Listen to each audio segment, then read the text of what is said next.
Okay. Okay, I have a motion that the council of the Corporation of the Township of Seguin does hereby rise from the closed session and declare the regular meeting reconvened at 4:30 PM. Could I have a motion from Councillor Collins I move your motion, Mayor. and seconded by Councillor Finson? I second that. All in favor of moving out of closed? Thank you. Okay, this reflects what we discussed. I have a motion, or I have a bylaw number 2022-016, being a bylaw to authorize and direct the mayor and the clerk to execute the minutes of settlement between Charlie and Tonya Barada and the Corporation of the Township of Seguin, re Ontario Land Tribunal case number OLT-21-001445 is hereby deemed to have been read a first, second, and third time and passed by council. Could I have a motion from Councillor Moffat I so move that motion, Mayor. and seconded by Councillor Coles? I'll second that motion. Is there any discussion or questions? All in favor? Thank you. So I have two motions related to the Committee of Adjustments. The first, that the Council of the Corporation of the Township of Seguin does hereby accept the resignation of James McClellan from the Township of Seguin Committee of Adjustment effective January 13th, 2022, and thank Mr. McClellan for his service on the committee. Could I have a motion from Councillor Osborne So move, Mayor. and seconded by Councillor Fellner? I second that, Mayor. All in favor of accepting Mr. McClellan's? Jim has served the Committee of Adjustments for many, many years, so he deserves our thanks. I now have a motion that the Council of the Corporation of the Township of Seguin does hereby appoint James Beattie to the Township of Seguin Committee of Adjustment for the remainder of the term. And the council, that committee will then choose its chair. Could I have a motion from Councillor Collins? I so move your motion, Mayor. Thank you. And seconded by Councillor Finson. I second that. Thank you. All in favor? Thank you. So we are moving on to the shore and concession road allowances. Item 6A is gone from the agenda. And we move to 6B. Council will now consider the following concession road allowance application. Concession road allowance application number RAC 2020-0007-H for McKinnon. Have there been any written objections received related to the application? No written objections have been received.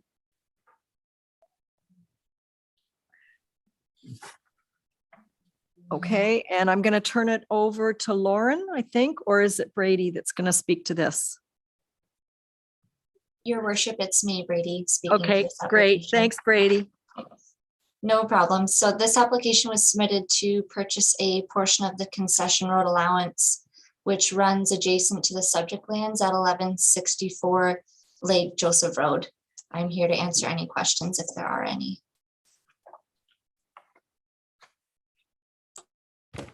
I don't see any from anyone at council. So I will read the bylaw. That bylaw number 2022-002, being a bylaw to close, stop up, and sell a portion of the original concession road allowance, application number RAC 2020-0007-H for McKinnon is hereby deemed to have been read a first, second, and third time and passed by council. Could I have a motion from Councillor Moffat I so move that motion, Mayor. and seconded by Councillor Coles? I'll second that motion. Thank you. All in favor? Thank you. And that is carried.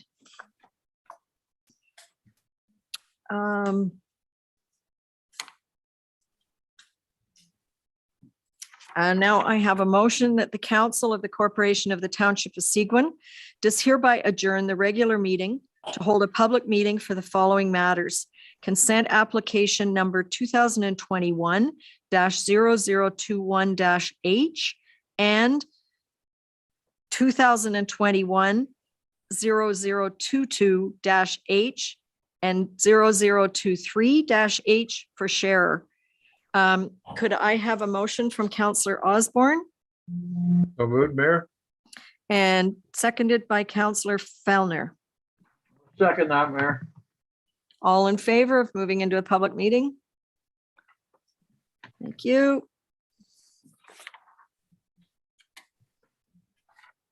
Council will now hold public meetings for the proposed consent applications. In accordance with the Planning Act, council will consider all matters placed before it prior to granting a consent.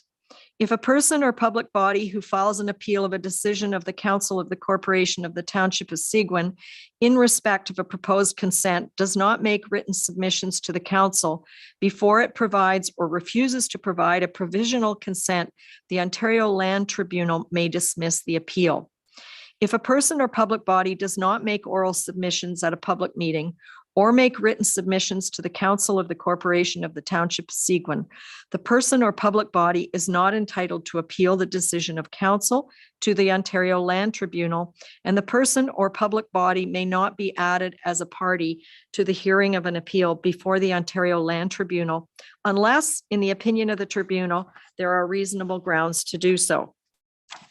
The purpose of the consent application numbers B 2021-0021H, 2021-0022-H, and B 2021-0023-H for share are to sever a new lot and add a lot addition to it.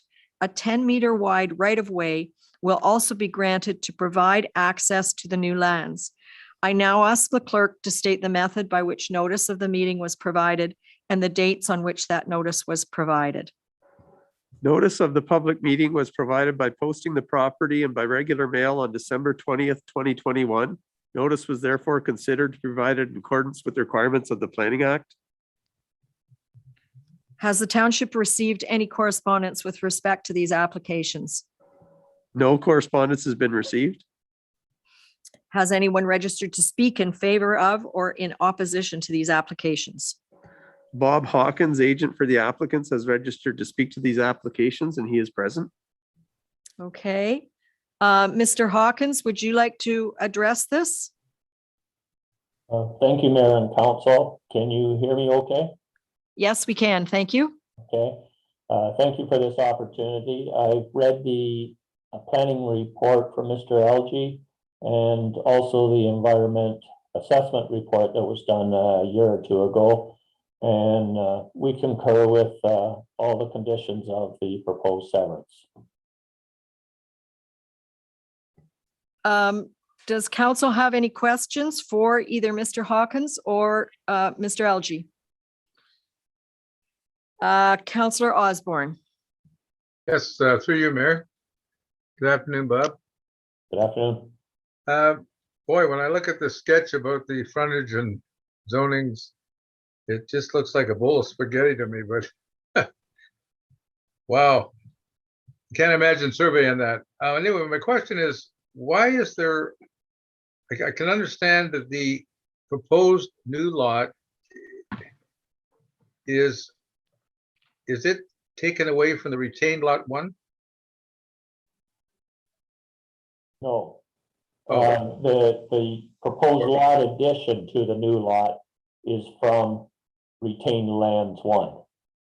Okay, but the other than the addition, the proposed lot is from retained lot two then? That's correct. Yes. Director Okay. Algie, you wanted to speak to this?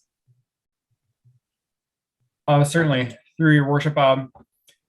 It is from retained lands too. If you go to the following page, so page 4, you can see the current lot outlines today. So they're both in red.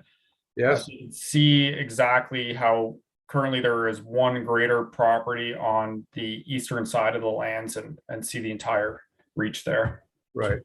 Okay, just on that sketch or that aerial photograph, what is the name that's shown on the smaller rectangular lot there? Is that a name or what? It's not legible. Sorry, that says Bluebird Road. When it gets copied and pasted from the website, it does lose some of. Oh, its that purple line is the road. Correct.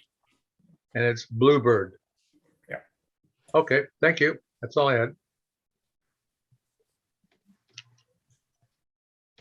Thank you. Council will now close the public meeting and reconvene the regular meeting.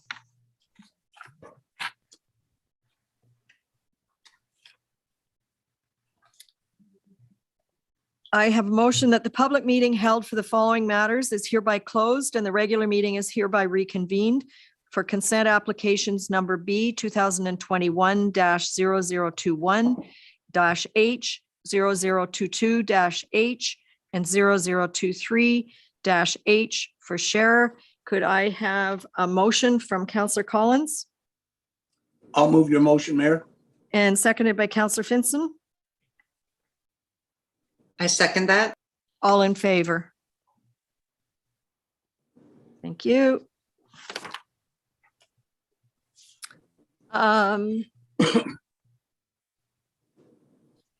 So I believe we have Rebecca Pollock and Greg Mace.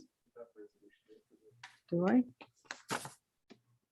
Oh, I'm sorry. I have a resolution, sorry, that the Council of the Corporation of the Township of Seguin does hereby grant provisional approval to consent application numbers B 2021-0021-H, 0022-H, and 0023-H for share, subject to the consent conditions set out in the decisions.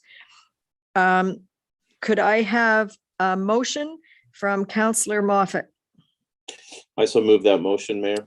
and seconded by Councillor Coles? I'll second that motion. All in favor?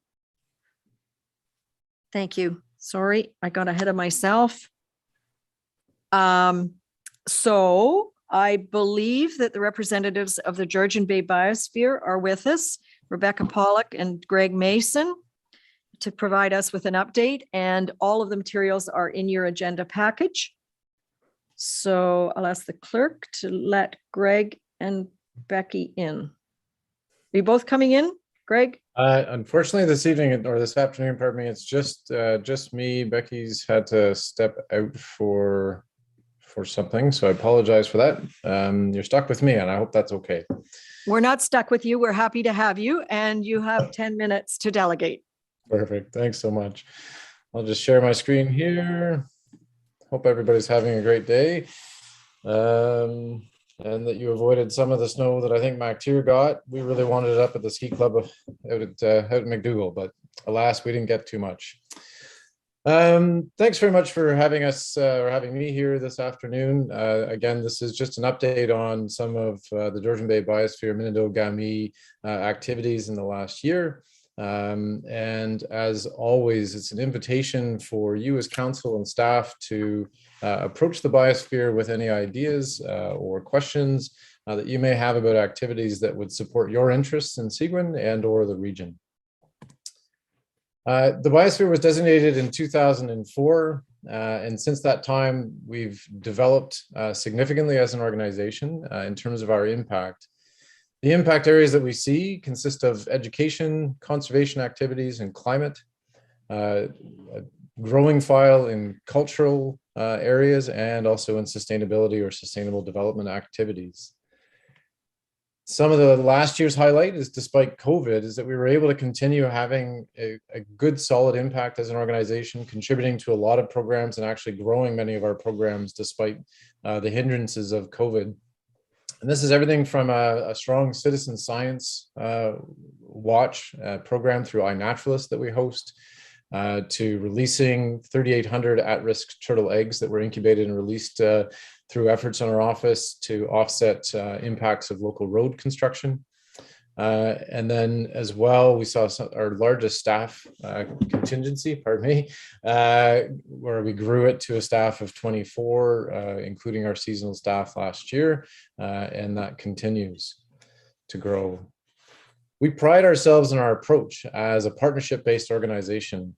And we at various times will operate with up to 150 partners on an annual basis on different programs and implementing the activities of the biosphere designation. And this includes working with groups such as yourself, as area councils and First Nation local councils, other not-for-profits, many folks in the public and the private sector. And we do this partnership in a number of different ways that are important to our activity and how we work. And these are either Georgian Bay Biosphere-led programs and partnerships, or we operate through memorandums of understandings and sometimes contracts. And then we're also grown in our service delivery, so providing the beginnings of consultant services, including such things as water quality monitoring that we do with you, Seguin. A prime example that I think all of you are familiar with is the Icecap Coordination, which is a regional partnership that our office oversees. And this has been a very successful entity or initiative, mind you, with 6 municipalities and growing to 7 municipalities that's coordinating and delivering this regional integrated community energy and climate action plans in the area, all with the interests of reducing greenhouse gas emissions from our corporate and our community perspectives. And this is, as we're all aware, a very important issue. And I think the innovative approach that's been adopted and worked by municipalities and the biosphere and First Nations will continue to be a leader for this region in terms of how we can work together on important issues. Another example is the Sturgeon Work that we do with Shawniga First Nation. And this is one where they identified a grant opportunity. They asked us to work with them to go after that grant.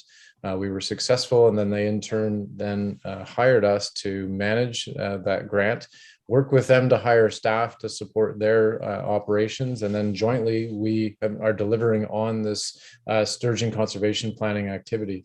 The picture in the bottom left here is actually very, very cool and was very exciting for our staff. It was a river to the northern part of the territory where they found over 20 sturgeon spawning in that river. And if you take a close look at that picture, you will indeed see these large fish. And you can't believe how excited our staff were, who had yet to actually lay eyes on a sturgeon in this territory, to find that in a local river. The other one that we've done a lot of are our service contracts with municipality and with community groups and First Nations, where we are actually providing a service that you seek out from us. And that's everything from water quality to education opportunities, our road monitoring and design for species at risk mapping work for different folks. So there's a lot of services that across our impact areas we have expertise and we're able to deliver for our partners, and we're looking to grow that in the years to come. All of this partnership base, our grants base, and our donor base has contributed very significantly to a healthy financial situation for our organization. In the past couple of years, we've had $1.3 million of funds provided to the organization and with commensurate expenditures. In the last couple of years, we have doubled our income and we continue to be on that over $1 million financial standing, which has really allowed us to increase the impact of this organization. That is in large part due to the diversified income sources that we have, that contracts, those grants, the donations from and foundations that we're able to work with, and providing fun fundraisers for the community. We are very proud, exceptionally proud of our staff team. They are great contributing members to the community and a real source of inspiration for the programs that are delivered in this region. Something that we're working on right now is to continue to diversify that funding base for the organization. So we're looking at creating a social enterprise that will be a consulting-based entity, likely at arm's length from Georgian Bay Biosphere, but that can in turn take some of its profits and return it to the charitable purposes of the Georgian Bay Biosphere. And this is really to we're seeking to clarify and grow on our consulting services as a source of income, and building from examples of other biospheres across Canada that are doing a similar type of activity as not-for-profit and charitable entities across the country. And so we will be approaching your staff and you to share some of the concepts that are coming in behind this, and to seek your input on potential activities and contracting services that you might find a benefit for this region to grow the impact of the biosphere values and its designation. Pardon me. A lot of this work, as we mentioned, is done through partnership. We consider the biosphere designation to be owned by everybody. We want everybody to see value in the designation. And to that end, we're inviting you always to come to us and help us understand what are your council's needs. How can the biosphere continue to be of service, can grow in its service to help meet your needs? What partnerships do you see as potential, and do we have a role in them, and help us define that role for you? And if you have interest in your community that you think we should be building on, by all means to let us know and approach our staff to find out more. So again, thanks so much for the time this afternoon. We really appreciate being able to present to our area councils and to let you know what we're doing and to hopefully get us engaging in a conversation with our future ideas on how to make this region more sustainable. Thanks so much. Thank you very much, Greg. And I do want to say congratulations for everything you and the biosphere have accomplished. You probably know that Seguin calls itself Environment First, and we view you as an incredible partner in helping us learn what that means and how we can improve. So congratulations. I see a question coming from Councillor Osborne.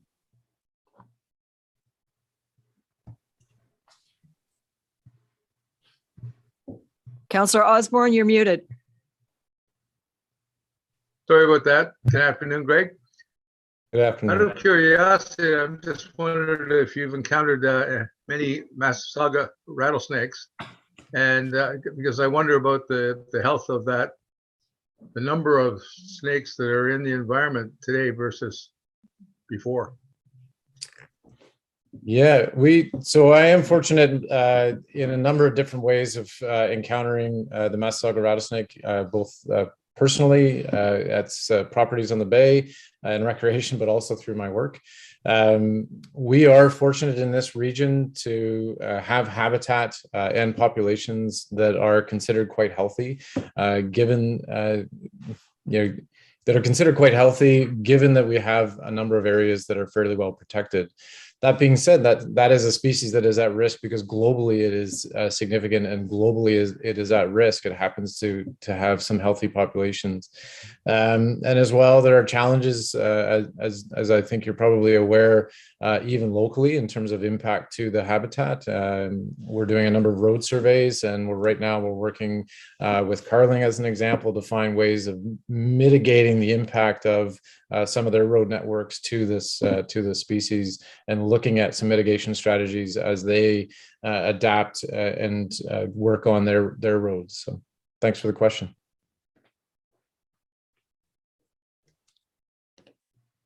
Thank you. You're a real success story. Thank you. Thanks. Thank you very much, Greg. You are a success story, and we're pleased to be a partner. Thanks so much. Hope you have a great afternoon and evening. Take care. Thank you, Greg. Greg. So do we let Justin in? Okay, and I would like to now welcome Justin Jones. Justin, you and WSP have done a wonderful job of pulling this strategy together, and we are looking forward to your presentation. I'm hoping that all of council has read it. There are many, many pages. I was disappointed that only Councillor Moffat, CAO, Inwood, and I were the only ones that went to the public consultation on this. But I am assuming that all of council has read the details included in the presentation. So Justin, over to you, and congratulations on the body of work you've done for us. Well, thank you so much, Madam Mayor, and thank you to council for having me today. I will just give myself kind of a, I guess, like a mea culpa. It is snowing like crazy here where I am in Collingwood, and my partner is not home from work yet. So if my children come in during my presentation, that is just the work from home life, unfortunately. But hopefully they will. Hopefully they're enjoying their shows, and they'll be good. But they're well looked after.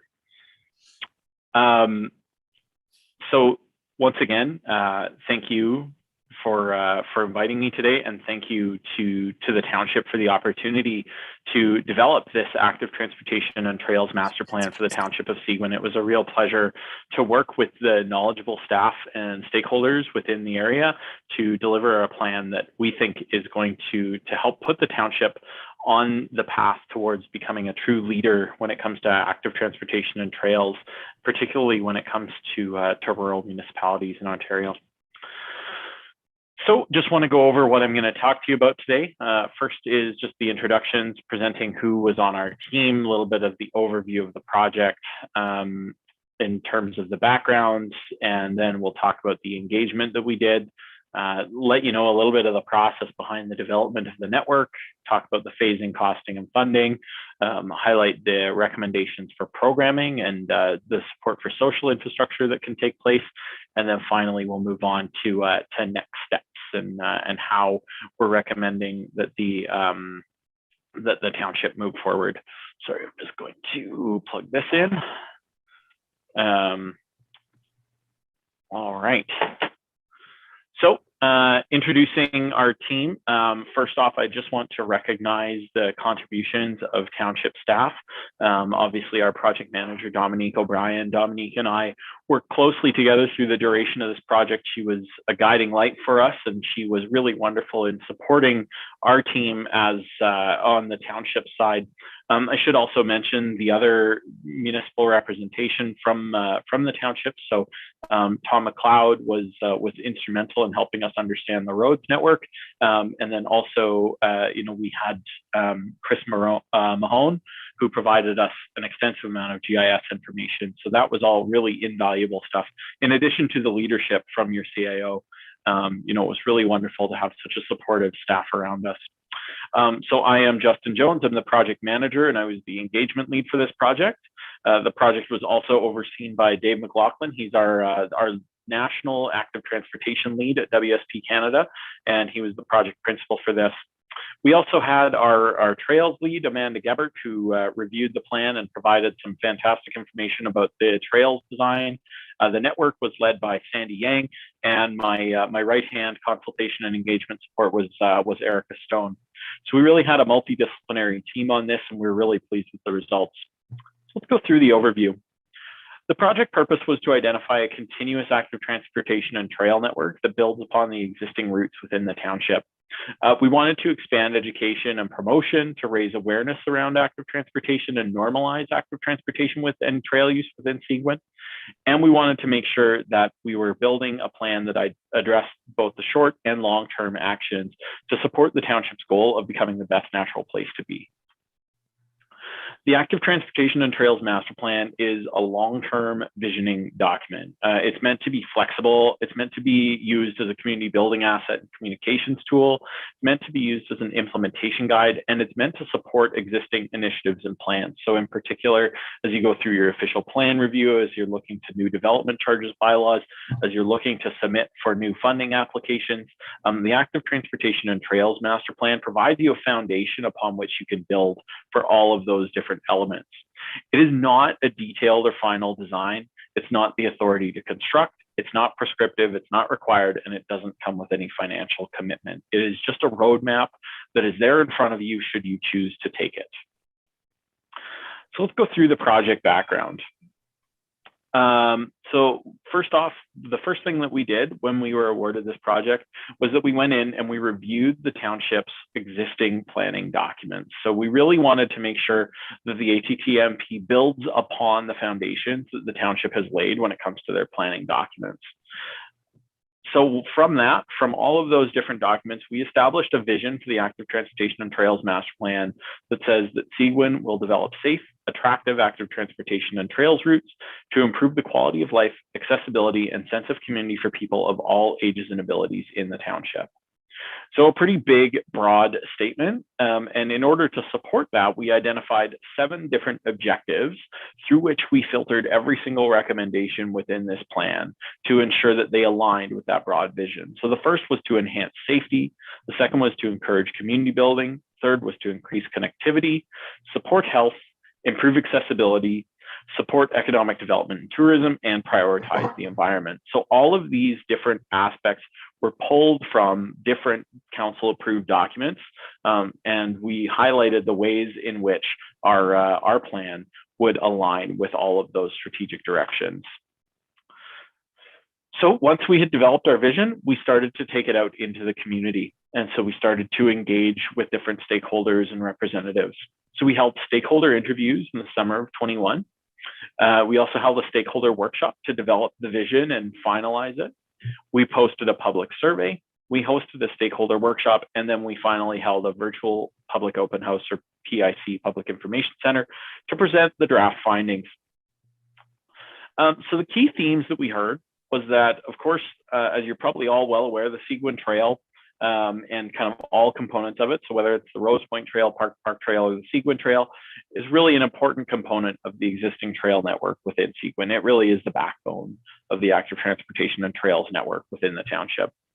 Many people are already walking and cycling on a regular basis, but a lack of facilities is still producing barriers to people using active transportation. There's a strong desire to enhance on-road and trail cycling infrastructure to improve safety and comfort. This doesn't really surprise us, especially given the geographic area of the township. Walking to get to destinations is likely going to be out of reach for many places, but cycling does still provide that opportunity for people to get to some of their destinations if there are facilities that are comfortable and welcoming to them. And there's also a desire to see increased connectivity between the existing trails, new trails, and surrounding communities. In particular, looking at how partnerships with other municipalities and local organizations can be furthered. Some of the other key themes were that trails should be developed as a truly multi-use facility to encourage a wide range of users. So allowing people with disabilities, allowing people with bikes, allowing people in wheelchairs and mobility devices to use them, in addition to the current motorized users that are using those trails. And that maintenance and environmental impact should be key considerations regarding trails. And there should be plans in place to ensure that the trails remain usable and passable throughout the season.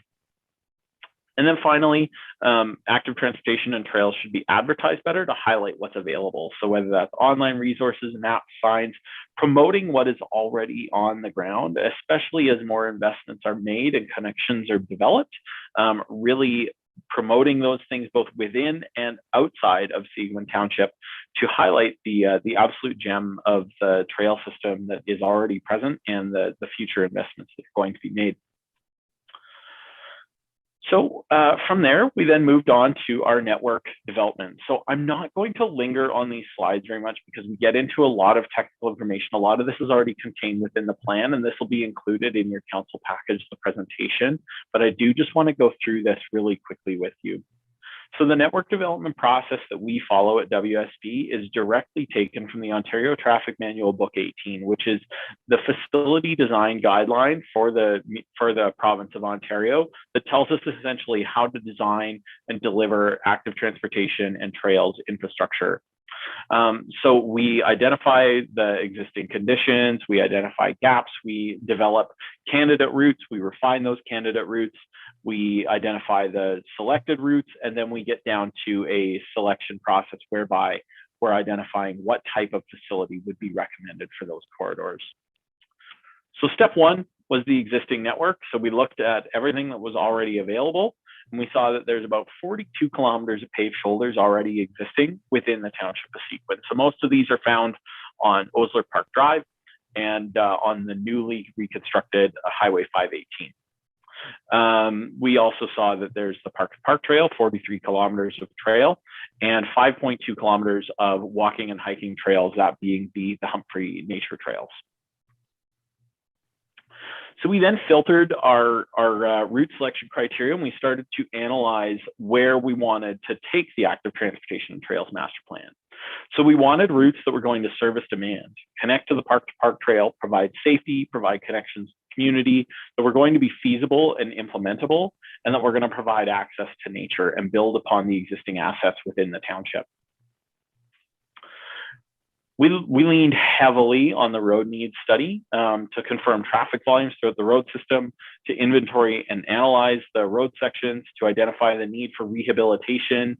And the reason why we look at when those rehab projects are coming up is the more that we can align our recommendations in terms of the phasing with the proposed capital project schedule, the more there is an opportunity to realize cost savings. It's a lot cheaper to add a paved shoulder to a road when you're already reconstructing it than to go in and try and add a paved shoulder after a project has been completed. So to do those as standalone projects could be prohibitively expensive, but to be able to deliver those projects in tandem with a road resurfacing or reconstruction project as identified in the road needs study, that provides a great opportunity to realize some cost efficiencies and ensure that you're delivering projects to a very high standard. As an added benefit to the township, one of the things that we did was we took the entire road needs study and we digitized it into the GIS database. So the township now has access to all of the information from the road needs study in a GIS database, which can help with your asset management into the future as well. The desktop review then comes after that. So we took a look at the road needs study, we took a look at the potential routes, and then we kind of went in on Google Maps and we just took a look at all of the different routes that we thought would be candidate routes. And we started to pair some of them off depending on what we were seeing on the Google Maps images.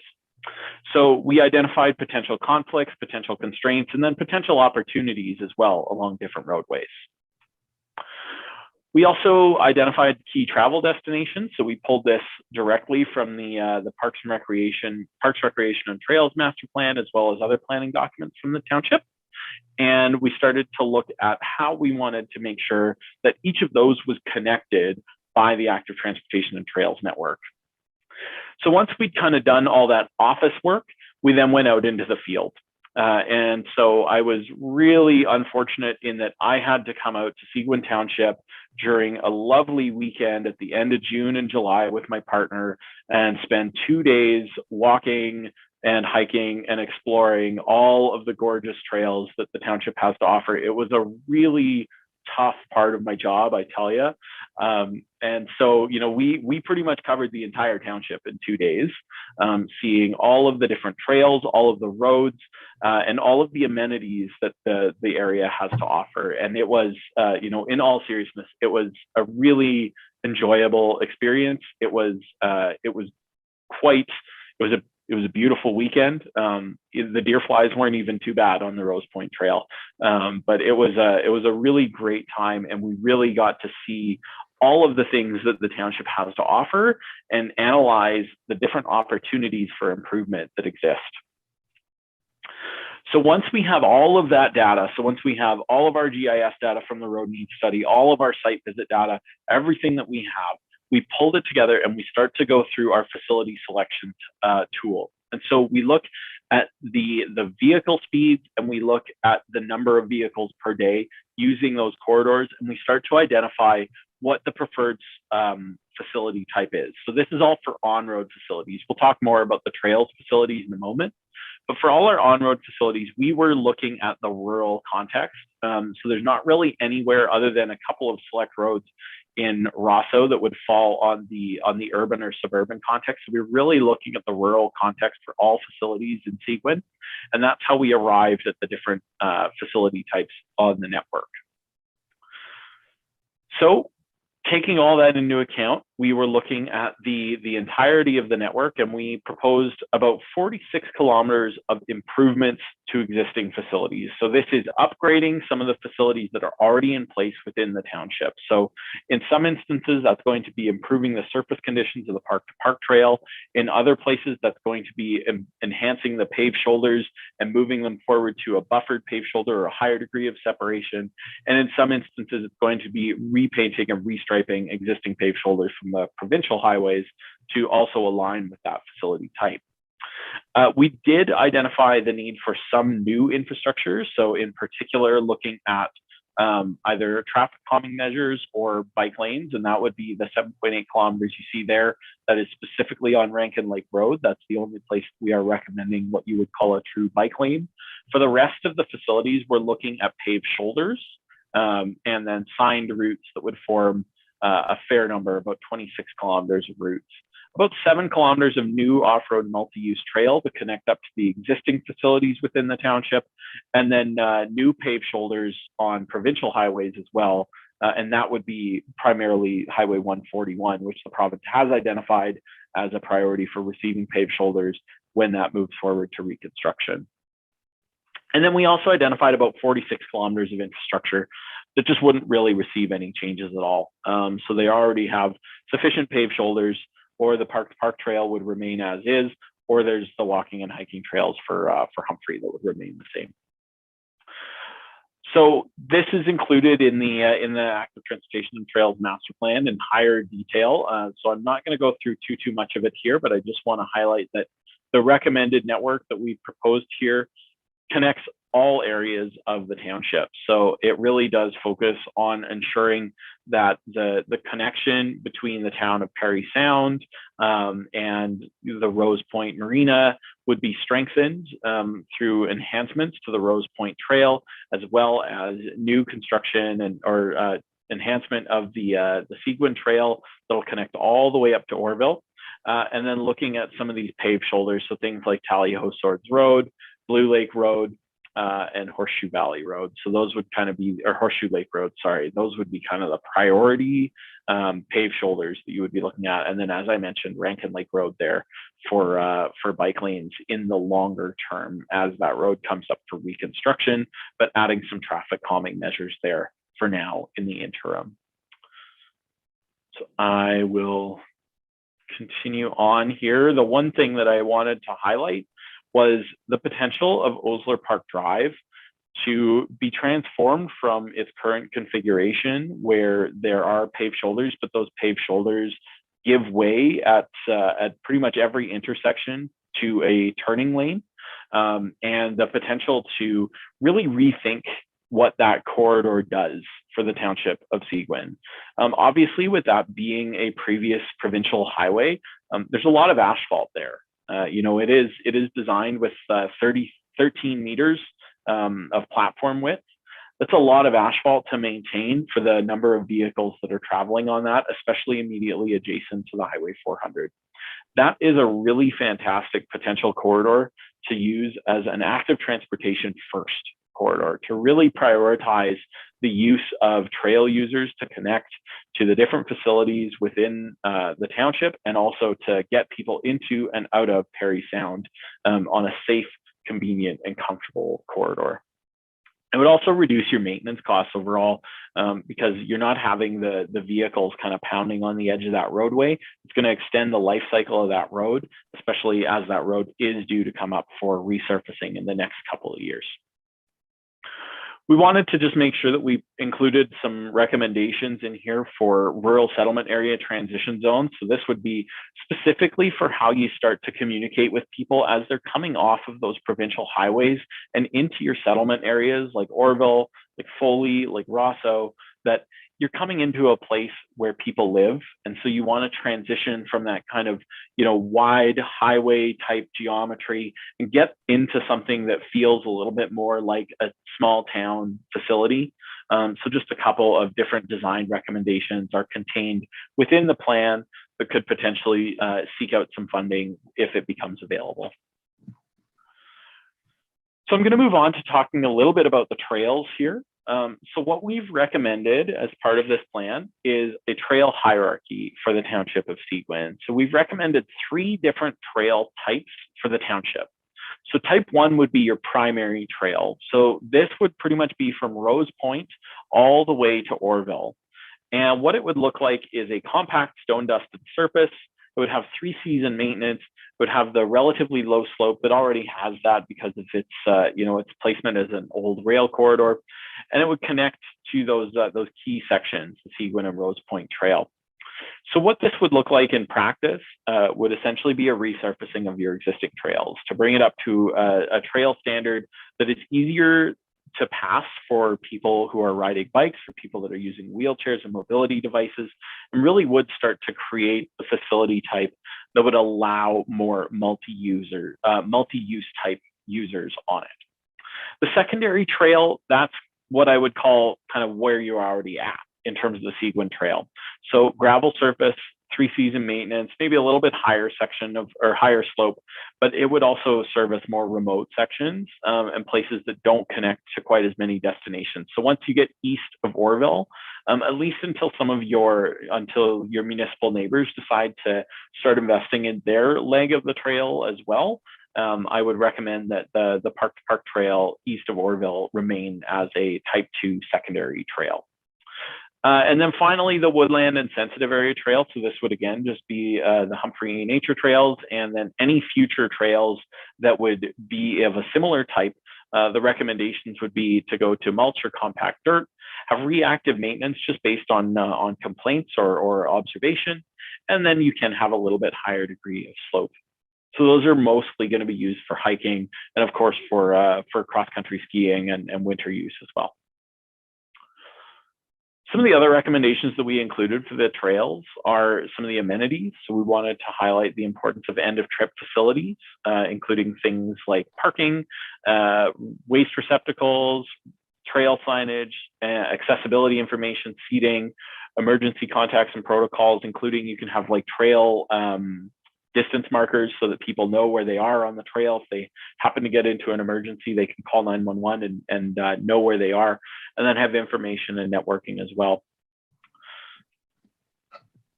Looking at some of the problem areas, so obviously I think the Seguin Trail does have some spots that are prone to washout, and where beavers have been they've been a bit of a problem. And so looking at how some of the trail structure can be enhanced to reduce the impacts of some of those environmental impacts. So looking at culverts, there's a product called Eco Raster that essentially kind of provides like a semi-permeable base underneath of the hard substrate over top. Looking at infill surfacing to elevate and smooth the trails, potentially rerouting some, although that would be a kind of a last resort. Those kinds of things. And then same thing, like I say, the trail alignment, the idea would be to reroute trail alignments to less problematic areas if you absolutely have to. But we also recognize that the trail provides some great destination vistas, especially the Rose Point Trail as you're going through some of that marshland. Those are really special landscapes for people to be hiking through or cycling through or riding through.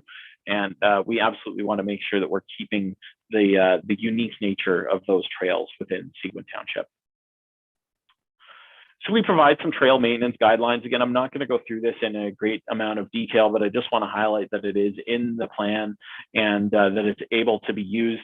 It highlights just how to think of some of the life cycle costs of the different investments that you're making. Much like you can't just buy a car and then forget about the fact that you have a car forever. There are maintenance and replacement costs associated with the elements of the Active Transportation Trails Master Plan. And so just encouraging you to think about that as well as you go forward. So let's get on to the phasing, costing, and funding. So the first thing I want to highlight is that, when it comes to phasing the network, you will see quite a bit of green, and the green is the 1 to 5 year projects that are recommended through this plan. The 1 to 5 year projects, anything that was assigned route was automatically assigned a green, just because those are relatively easy things to do. And then any of the facilities that were on corridors that were identified as a short-term reconstruction or rehabilitation project through the road need study, those were bumped up into the green as well, again, to align with that capital priority and the capital budget.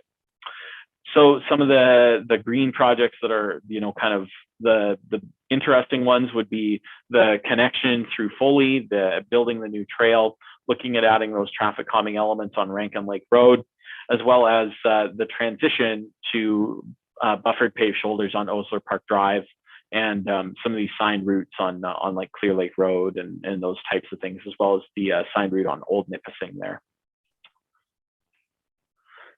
The costs, so we did identify costs in this, and I just want to caution that the costs that we're showing here are not necessarily meant to be costs that are all borne by the township. And we're going to talk about that in a moment here. But there are quite a few elements of this plan that we see as quite fundable by either external funding sources, or as you go through your official plan review, by integrating it into your development charges bylaw, if you're starting to look at that as well within the township. The other piece that I should highlight is throughout this entire plan, you see that the big number in the bottom right, the $12.49 million. So that would be the overall cost of the project. And then when you take a look up and you start to look at where those projects are coming from, the paved shoulders do account for a pretty significant chunk of that. About $9.5 million is based on the paved shoulders. Paved shoulders are going to be one of those things that cost you a little bit upfront, but do end up saving you money in the long run.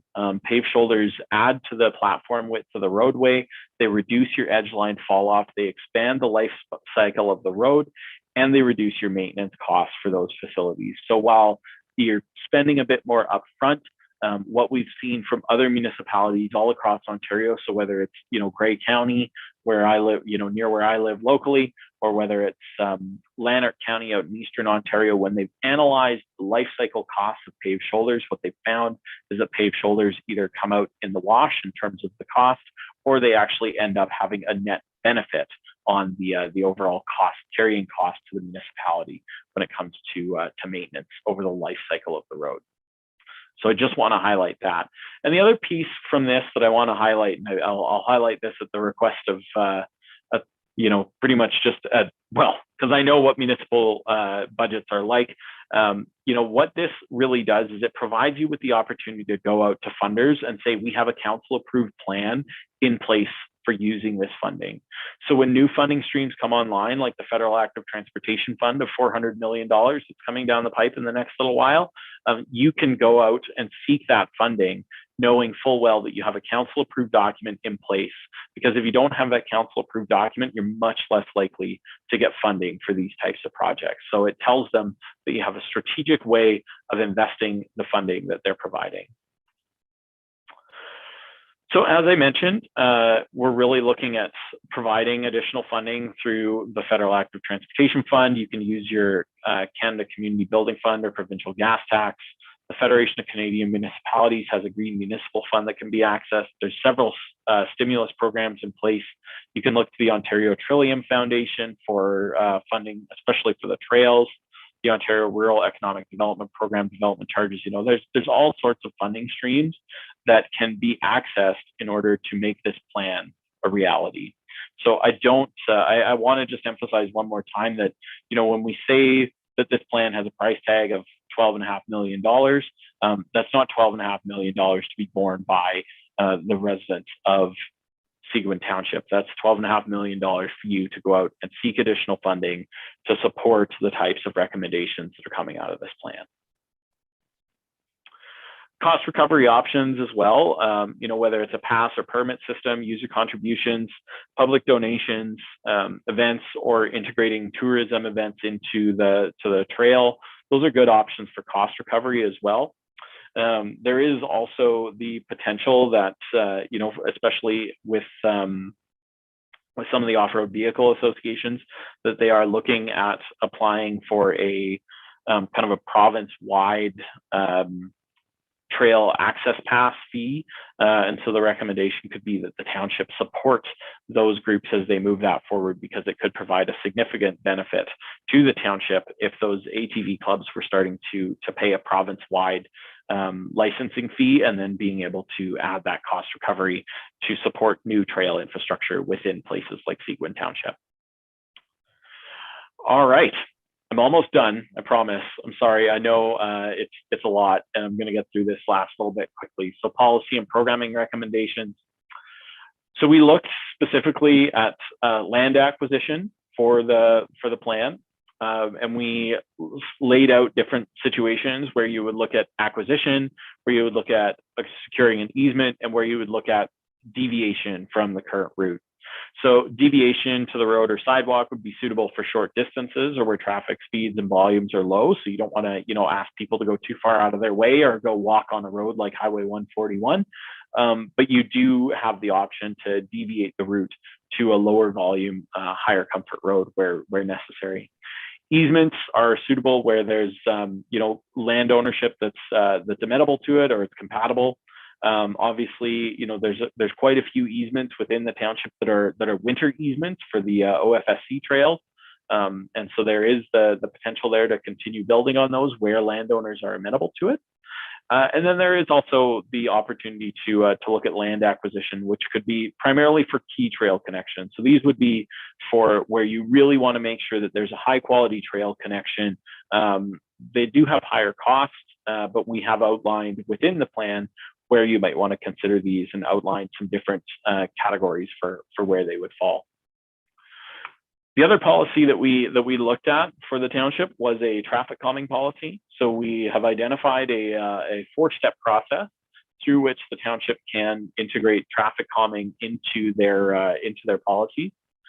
So this is outlined in much more detail in the plan, but just going through the kind of initiate where you get a traffic calming request, you do some data collection, you'd look at the selection of the traffic calming measure if it meets the warrant, and then you'd go through and implement and then report back on the effects of that project, and then you can adjust the measures as necessary. So if you have to add additional measures, then you can definitely do that.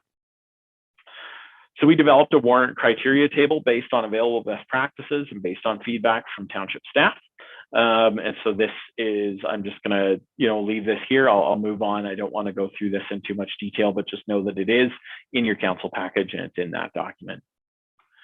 So some of the different types of treatments that could be implemented for traffic calming would be things like a vertical centerline treatment, like you already have in certain places, looking at raised crosswalks, in particular at high pedestrian activity areas. This would almost certainly only be done on provincial roadways. Pretty much all of the raised crosswalk, raised intersection, raised median island, those would just be done on the provincial roadways and would be done in partnership with the province.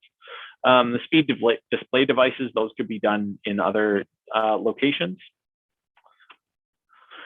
And then these are some of the ones that are underutilized, I think, in Canada in particular when it comes to traffic calming in rural areas, and it's using visual techniques to slow people down. So things like converging chevrons, dragon's teeth, transverse bars. A lot of this just involves paint on the asphalt. But they do have significant benefit to traffic calming. They can reduce your average speeds by about 4 to 5 kilometers an hour, which doesn't sound like a lot, but it really does. It really does improve the safety along those corridors. And when you start layering these treatments on top of one another, so for example, adding dragon's teeth and then adding a centerline bollard, those kinds of things can really start to improve traffic safety along the corridor.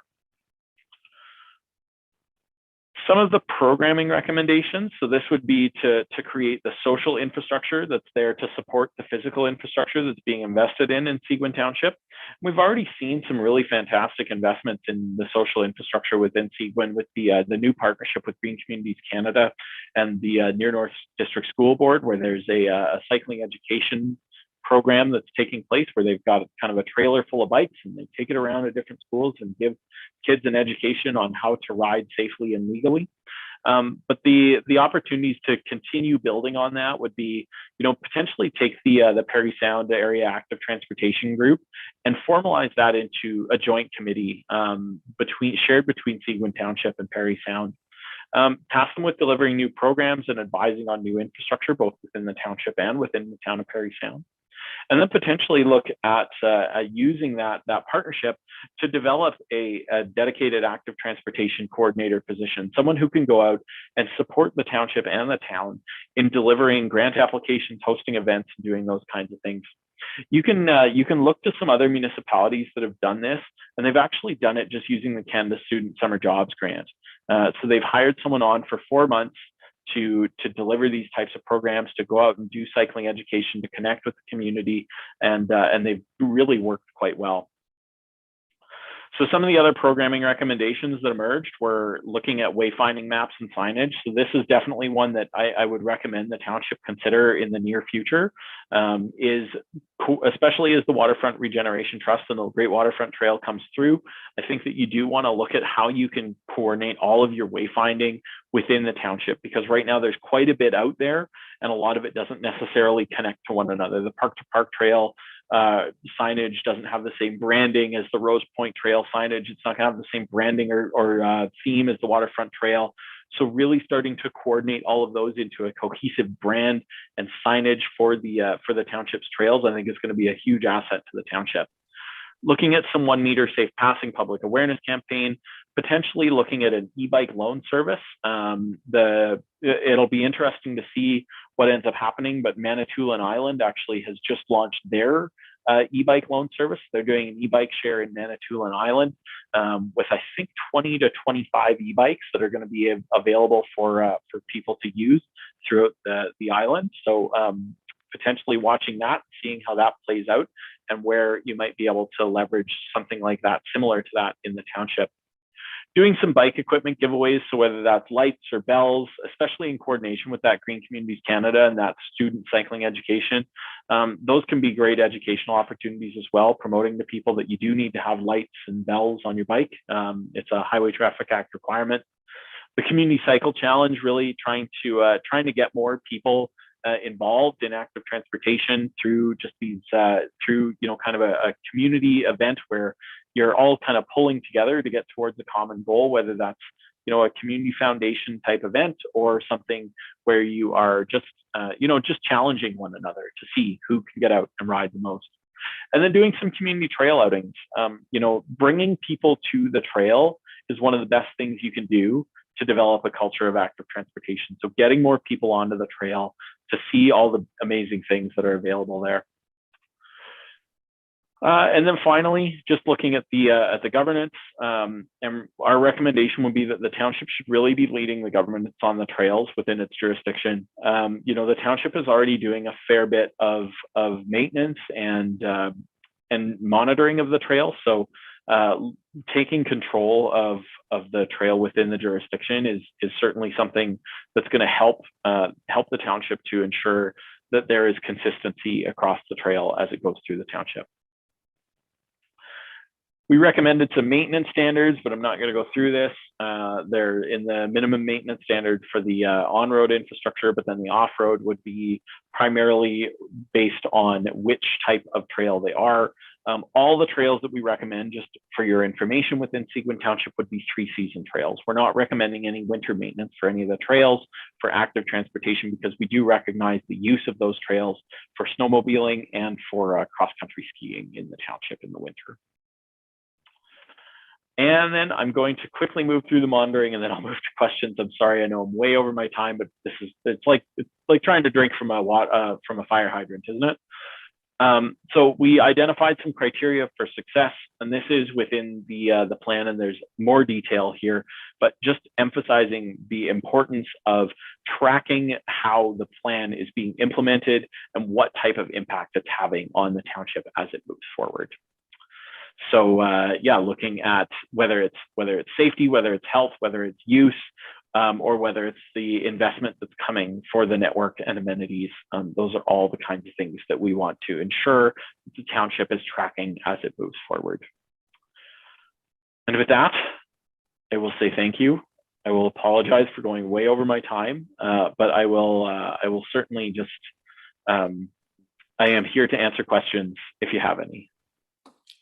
Thank you very much, Justin. It is an enormous body of work, and you've done a great job of summarizing it. I see a question from Councillor Osborne. Thank you, Mayor. Justin, boy, you packed a lot of pages into just over half an hour. Good job. Two things came to mind. I don't believe, and maybe Dominic, if she's on, can correct me, that currently we have washroom facilities or porta potty facilities anywhere on our trails. Does anyone know? Okay, that's one thing that you is brought up that I think is important in the near future. The other thing, there was no mention, and I don't know if any people that have contributed to you have mentioned the bike maintenance pedestal. I've only seen one in Aurelia on Lake Couchiching down near the waterfront. And I didn't know what it was when I first saw it. It looked like a lamppost or a fire hydrant until I got up close, and it was a bike. It had tools and it had air and like a little compressor in it. And I wondered if that was brought up at all in your research. So through you, Madam Mayor, the bike repair stand is something that was recommended in the amenities section. So those are kind of standalone units that are sold by different vendors, and they're essentially just kind of, you can just install them you can put them on either a concrete pad or just have them as a standalone device. They would come with all the tools that you need and a bike stand and oftentimes a pump. Make sure you get the one that's got either a very good pump or a pump that's very easy to replace, because those are the things that get broken from my experience. But absolutely, those are in the recommendations for the trail destinations. I have two more points here. The second last one is Ulcer Park Drive. You've established that, and you're right, that's a very wide roadway. It used to be a highway. Is it possible to pull that slide up again that you have of the buffering? Because I'm looking at the budgeting here in the short term, and it looks like in the short term we're looking at $6 million, 4 of which is paved shoulders, which we may or may not get into right away. But basically for $2 million, we can accomplish a lot of the short-term investment in the next short while. And I wondered about that buffering because Ulcer Park Road is 0 grade, good pavement, a lot of distance. There's every reason to develop that to make it safer. And are you still with us? Yeah, I'm just, there we go. Yeah. Did I turn my, You're not screen sharing right now. Okay, hang on. I will share that. I was just pulling up the slide. I got all excited when I saw your diagram here. Yeah. Hang on. I will just. So did Councillor Moffat, I think. Hang on one sec. I'm just gonna get I just gotta get my share set up. There we go. And share. Okay. So there was one that showed, I thought that was just painting, but there are actual barriers on the lower picture. Yeah. So there's an opportunity to include bollards if so we did include different designs within the document. So there are options to include bollards. So those would be kind of like knockdown sticks. Those are definitely something that are possible within that. Otherwise, just a painted buffer would also suffice. All right, so they don't have to be rails. It would be just flexible plastic or rubberized sticks that you can turn through or whatever. Yeah. Yeah. Okay. Anyway, that just to me looks like an excellent, pretty inexpensive solution to safety on Ulcer Park Road, and I think that's all I had. But I think that it's my opinion, given the intensive work you've done on this thing and the overall budget, and I guess this plan could go over 20 years or whatever to come to completion. but I noticed at the top, the estimated cost represents the estimated cost to implement approximately 6 million over the next 5 years. Is that short term? Yeah, that would be the short term. Okay, so I'm thinking, other than this paved shoulder thing, and some of that may or may not be our responsibility, we may get funding for. Over 5 years, I can see us realistically budgeting $2 million for that short-term improvement. So anyway, good job, Justin. And it's quite visionary. Thank you. Thank you. And I should highlight just that the budget here, and I'll just quickly highlight it on this. So that would be the restripe would be the 16.9 kilometers, and that would be the 867,000. That's the kind of essentially the budget for the restriping and potentially adding those Smaller. the bollards as well.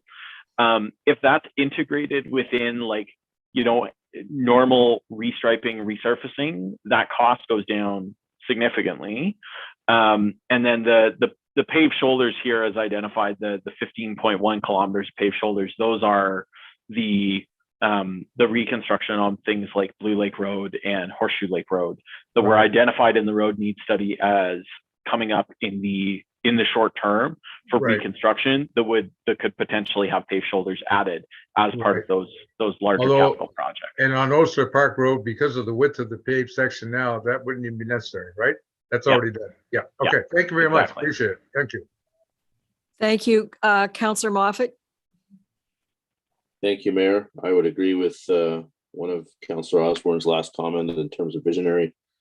Having sat on this committee, participated, and I just want to reiterate my thanks to Justin and his team as to what was done. Also, I sent an email to Justin back early, about a week ago, and I just want to highlight what I wrote. There are so many great pieces in the report that every staff member and council can take and note on his or her to-do list to make Seguin a better place through active transportation. I look forward to seeing next steps from the directors to move this concept to action. And I think that's the visionary that we're looking for. That's it. Thanks, Mayor. Thank you very much. And I would agree. I think Dominique has some plans for what's next. And there is some money allocated.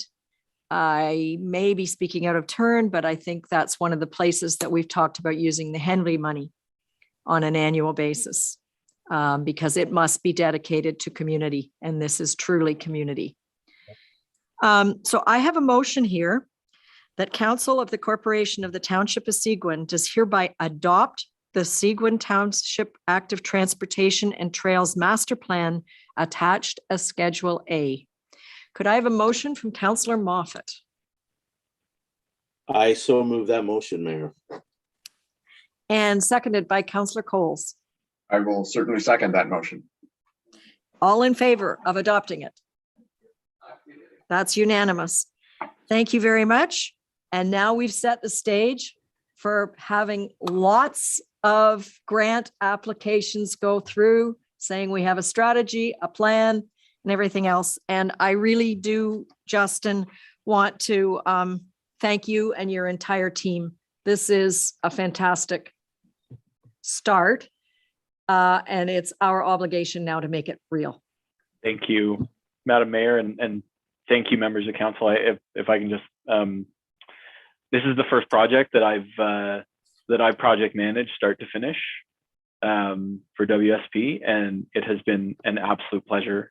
And I just want to thank council for that, and I look forward to continuing to work with Seguin Township in the future on future projects. So thank you so much, and thank you to the township staff as well. It's just been a great experience.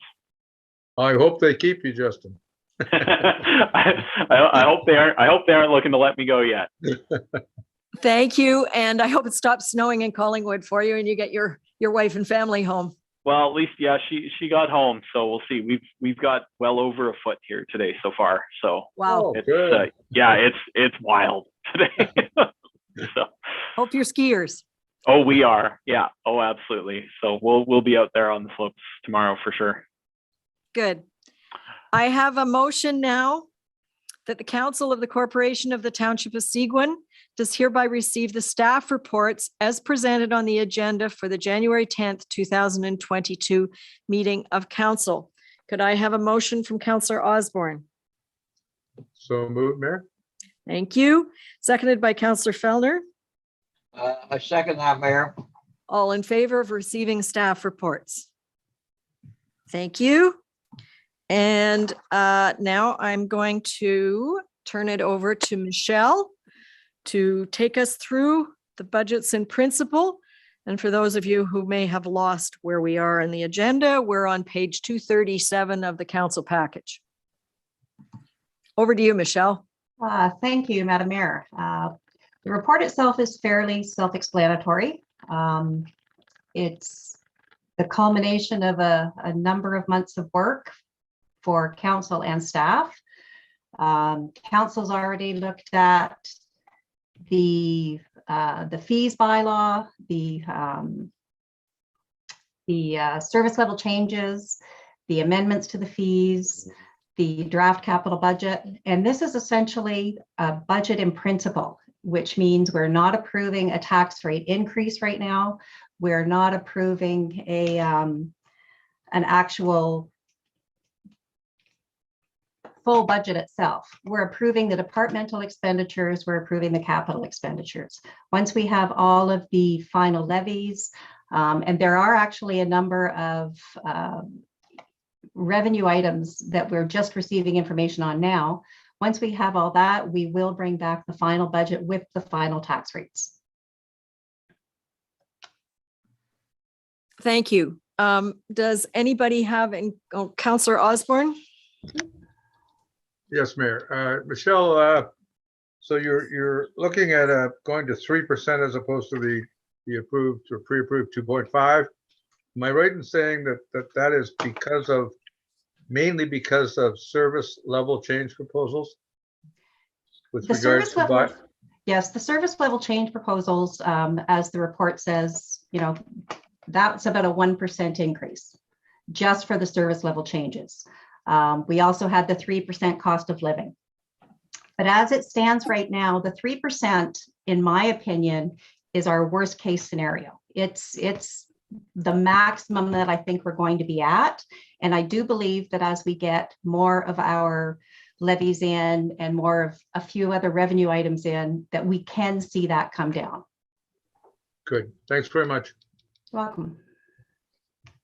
Thank you. And I think any of us that are buying gas for our cars recognize that a 3% increase, given the cost of living, is very, it's not great, but it's realistic.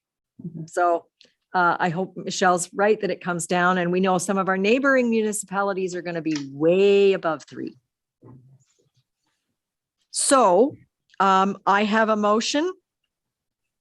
Whereas the Council of the Corporation of the Township of Seguin, the Finance Committee, and the staff have discussed and debated the 2022 capital and operating budgets. And whereas this approval for the 2022 budget is approval in principle and subject to final levies from external agencies. And whereas further adjustments to this budget may occur. Therefore, be it resolved that the Council of the Corporation of the Township of Seguin does hereby approve in principle the following. The 2022 departmental operating budget at $14,498,342.14 and the 2022 capital budget at $3,586,919. Could I have a motion from Councillor Collins? I so move your motion, Mayor. Thank you. And seconded by Councillor Finson. I second that. All in favor of approving the budget as presented? Great. Thank you. And Michelle, I know it's been a scramble to get those numbers together. So thank you and your team for doing it so well. But I think you're still on the hot seat with the investment report. I'll read the motion first and then we'll take questions.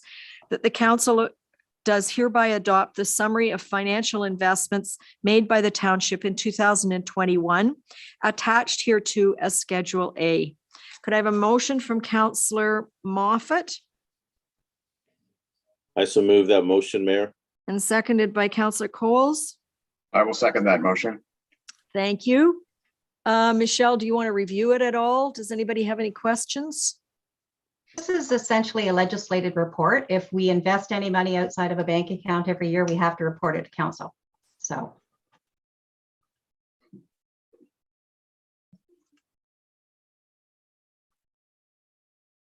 Sense to me. Sorry, can I call for a vote? I see no questions. All in favor of approving the investment report? Thank you. That's great. And now we're going to move to the Development and Protective Services. And again, I'll read the motion and then we'll open it up for questions.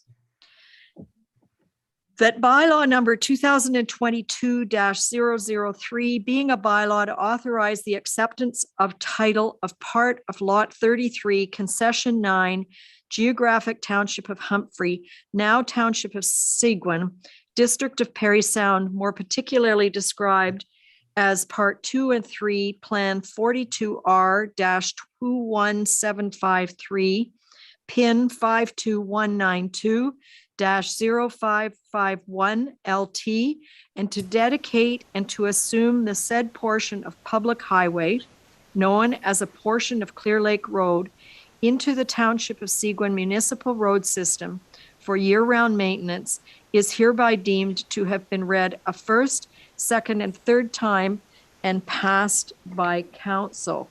Could I have a motion from Councillor Osborne? So moved. And seconded by Councillor Fellner? I'll second that, Mayor. Is there any discussion or questions? I see Lauren on the screen to answer any questions. But your report must have been perfect because there are no questions. Oh, there's Councillor Osborne. I just wondered, what was the reason for transferring to the township from Beaubrook? Yes, through your worship to Councillor Osborne.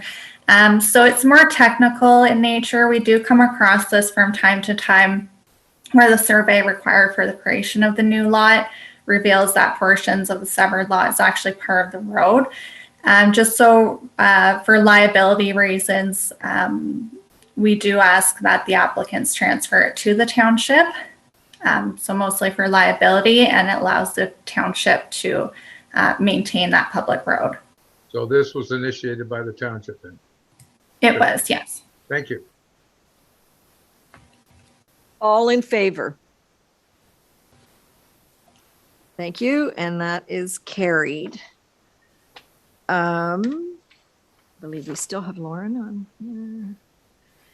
Okay, I have bylaw number 2022-004, being a bylaw to grant an easement to Susan Ann Sedor, being a resident of Little Otter Lane, described as Block B, Plan 295, and Part Lot 129, Concession A, in the former Township of Foley, now in the Township of Seguin, being Part 1 on Plan 42R-5418, save and accept Parts 3 and 4 on Plan 42R-20560 and Parts 1 and 2 on Plan 42R-20560, known as Little Otter Lane, is hereby deemed to have been read a first, second, and third time and passed by council.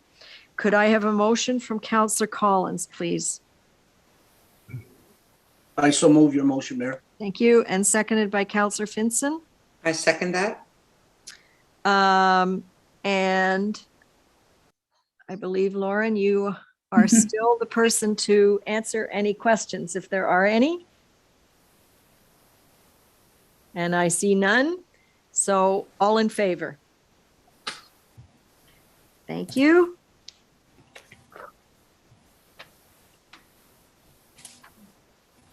Oh, just the biggie.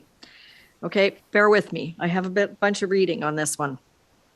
that as per the recommendation of staff report number DPS-PL-2022-010, council does hereby direct staff and the proponent of telecommunication tower application CT-2021-001H that as per section E.3.B, additional exemptions under the Seguin Township Tower and Antenna System Siting and Consultation Protocol to proceed with only part of the public consultation requirements as required by the Seguin Township Tower and Antenna System Siting and Consultation Protocol, which are outlined below. A, the proponent will provide written notice sent by express post or courier, regular mail, or hand delivered to all property owners and residents within a notification distance of 400 meters from the base of the proposed structure. B, the proponent will provide written notice sent by regular mail or hand delivered to all neighboring land use jurisdictions, emergency service providers, and school districts within a notification district of 400 meters from the base of the structure. And C, the proponent will provide notice to the Innovation, Science, and Economic Development Canada's, ICED's, regional office, and all costs associated with the above noted notification requirements shall be the responsibility of the proponent. Could I have a motion from Councillor Moffat? I so move that motion, Mayor. And seconded by Councillor Coles. I'll second that motion. Thank you. And I think you have a very comprehensive report in your council package. Are there any questions for Jamie Robinson and his team? I see none. This is a Rogers cell phone tower that's going to look like a monopine. It's a monopine that's going to look like a tree, so I guess. No questions? All in favor? Thank you. And that is carried. And now we're going to go to 9F, which we deferred from the last meeting. Do I need a new motion or seconder? I just accept who did it last time? Read, okay. So the motion is that Council of the Corporation of the Township of Seguin does hereby grant provisional approval to consent applications number B 2021-0020-H and B 2021-0024-H for Stoneman, subject to the conditions set out in the decisions. And this was moved by Rod Osborne and seconded by Terry Fellner, and was deferred. And I think in today's council package, you will see that we aren't doing any subdivision here at all. We're subdividing the lots, but we're not building anything on them at this stage. So it was premature for the community objections. But Jamie is here to answer any questions. I see none. Oh, Councillor Osborne again. Thank you, Mayor. It takes a bit to raise my yellow hand. Through you to Jamie. Jamie, on page 3 of 7 in your report, there's a comment in there, the 4th bullet down, about informed that a lot cannot be severed more than 3 times, and the lot subject to this application was already severed 5 times. Can you give us the background on that? I didn't know it had been severed at all. Thank you. Through your worship to the councillor, I am not specifically sure about the history of the severance of that property, but my associate that assisted with the report had done some digging and identified that it had been severed previously. However, notwithstanding all that is really irrelevant to this situation. In this instance, the subject lands are located in a settlement area, The municipality does have a policy that applies to lands that are designated rural and outside of a settlement area, which does restrict the number of lots that can be created from those lands that are outside of a settlement area. No such limitations apply within a settlement area. Good, thank you. Councillor Moffat. Thank you, Mayor. And I guess just to follow up, Jamie, on our correspondence, on the same page, there was several other ones. I just wanted to, if you could just identify what, you know, sort of it wasn't touched in the report, but if you could identify whether these are applicable or not, similar to what you've just communicated to Councillor Osborne, that would be great. Thank you. Certainly. So on page 3, as Councillor Osborne mentioned, there is a list of, it really summarizes in bullet points what the basis of the comments were that were provided. Somewhat related to concerns related to traffic volume and pedestrian safety. Again, that really doesn't apply to this application. It could apply to subsequent applications if there are an application for plans of subdivision that come forward. There was concerns about the proposed 20-meter lot frontage. Again, that's an existing situation, and that lot frontage would be for potentially, it's been preserved for potentially a new roadway to connect to the site. So that is something that's not really that germane to this specific application, but would be considered for future applications. Concerns associated with wildlife was another comment. Again, that's not really relevant to this application, could be relevant to future applications, but should plans of subdivision be proposed in the future, they would be subject to the full suite of studies, including environmental review. The next item, comment of concern, was we just covered with Councillor Osborne's comments. The next one relates to considerations of the environment and water table. Again, that would be subject to further review should a subdivision application come to the forefront. The next item relates to concerns about the impact on the Humphrey Public School. That is somewhat of a planning issue for the municipality, but not really germane to this application. But as far as the ability to accommodate the number of students, any future subdivision application would also be circulated to the school board, and they'd have an opportunity to comment on that application. In terms of the lot sizes that are proposed, these are large lot sizes. There is no subdivision application at play here. What was required is staff did require a conceptual plan to demonstrate that the proposed consent applications weren't premature or didn't sterilize the land in any effect, that there is an opportunity to potentially build out the subject lands. And similarly, the last bullet point related to 49 lots, that's not what's being proposed at this point. And should, again, an application come forward in the future, there would be an opportunity for further public comment, and another public meeting would have to be held to consider those applications. Thank you very much, Jamie. Thank you. And I see a question from Councillor Fellner.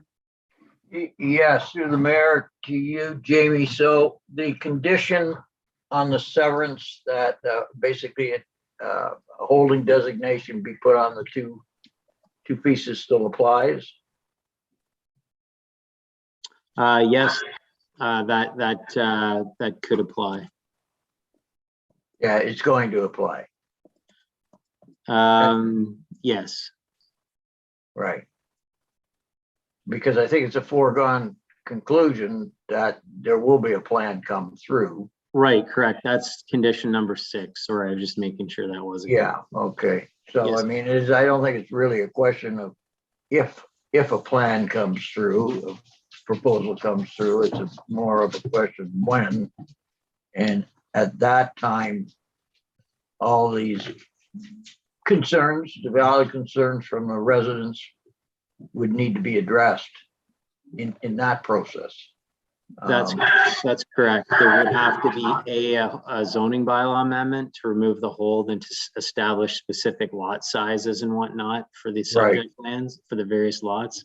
And secondly, there would be required to be a plan of subdivision. So I think what's great about these comments coming to the forefront at this point in time is, should anyone decide to develop those lots in the future, they have a good idea of what potential neighborhood concerns are and could incorporate into the design of any future subdivision, those concerns at that point in time. Yeah, and then just for clarity, because then I think, I just want to, so the reason why you asked for a conceptual plan was just to demonstrate that something could be done on the property. Not that that's what necessarily would be done on it, but that allowed you the comfort to say, yep, that's a developable piece of property by plan of subdivision. Is that correct? Partially correct, mainly to ensure that the consent application that council is considering wouldn't restrict the future development of the land, that it could, there is a logical way for the lands to be developed even with the proposed consent application. So it's strictly conceptual. I think that's the key. Yeah, okay. Okay, thanks, Jamie. Councillor Osborne, I see your hand up, but since you've already spoken on this issue, I have to see if any other councillors want to speak before you're allowed to go again. Okay. All right. Any other comments? Are people comfortable having another comment from Councillor Osborne? Okay, Councillor Osborne, keep it brief, please. I'm comfortable, Mayor. I just wanted to, I lost my picture. Can you hear me? Yes, we can. Okay, thank you. I just wanted to, Jamie has outlined this pretty good. I just want the residents of Humphrey, anyone watching, to be comfortable with the fact that what we're about to approve is the consent for the severance of the lots, and that full environmental and any other rules pertaining to subdivision creation will be followed should that come. Thank you. Thank you very much. Yes, there's a lot of public consultation to happen before anything gets built on these lots. All in favor of the motion before you? Thank you. So that is carried on January 10, 2022. Thank you. And this is the other one that we deferred last meeting. So I'll make a motion that the Council of the Corporation of the Township of Seguin does hereby grant provisional approval to consent application number B 2021-0019-F for 2565234 Ontario Inc., subject to the conditions set out in the decision. And that was moved by Daryl Moffat and seconded by Art Coles. And once again, you have a very comprehensive staff report explaining how the objections have been handled or cleaned up, really, and clarified. Does anybody have any further questions? Mayor, is this you referring to Glen Burnie? No, I'm referring to I'm 9G, which is consent application. 9G. Yep, which we deferred at the last meeting. It's on page 333 of your council package. More. Okay, thank you. I see no questions, so all in favor of approving it. Thank you. And that is January 10, 2022. Thank you. So I now have a motion that, as per the recommendation of staff report number DPS-PL-2022-015, council does hereby approve the draft plan of condominium for the Glen Burnie Lodge in accordance with the conditions attached to the staff report and this resolution. Could I have a motion from Councillor Fellner, please? I so move. And seconded by Councillor Collins.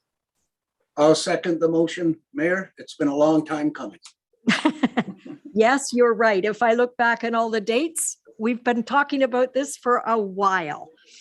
And we have Jamie again on call for any questions. Are there questions?